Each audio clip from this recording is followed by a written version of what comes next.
Reserve bank of India నేడు 2019-20 ఆర్థిక సంవత్సరానికి ద్వైమాసిక ద్రవ్య పరపతి విధాన సమీక్ష నిర్ణయాలను ప్రకటించింది.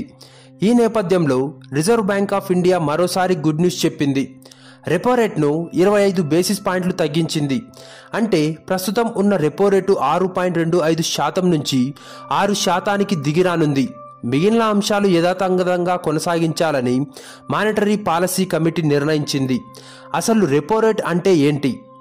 ఆర్బీఐ బ్యాంకులకు ఇచ్చే డబ్బుకు తీసుకునే ఇంట్రెస్ట్ రేట్ని రెపో రేట్ అంటారు. ప్రస్తుతం రెపో రేట్ 6% కాగా reverse repo rate 5.75%.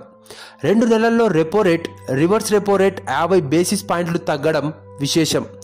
Reserve bank of India repo రేట్లు తగ్గించడంతో ఆ ప్రభావం స్టాక్ మార్కెట్లపై కనిపించే అవకాశం ఉంది.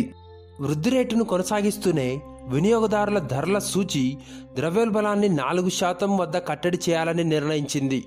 మరో వారంలో లోక్సభ ఎన్నికల మొదటి దశ పోలింగ్ ఉందనగా reserve bank of India repo రేట్లు తగ్గించడం సామాన్యులకు వరమే అనుకోవచ్చు.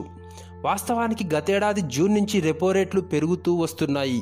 ఫిబ్రవరిలో 25 బేసిస్ పాయింట్లు, ఏప్రిల్లో 25 బేసిస్ పాయింట్లు తగ్గడం సామాన్యులకు లాభమే. అమెరికాలో కూడా చివరి త్రైమాసికంలో ఆశించిన స్థాయిలో వృద్ధి రేటు కనిపించలేదని అభిప్రాయపడింది. బ్యాంకులు రుణాలు ఇచ్చేటప్పుడు marginal cost of funds based landing rates MCLR అంటారు.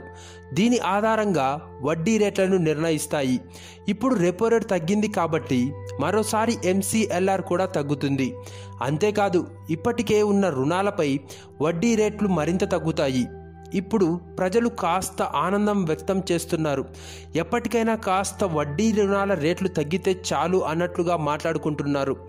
మరి ఇది కూడా కేవలం ఎన్నికల నేపథ్యంలోనే చేసిందా, నిజంగా తర్వాత కూడా అమలు పరుస్తారా అన్నది వేచి చూడాలి.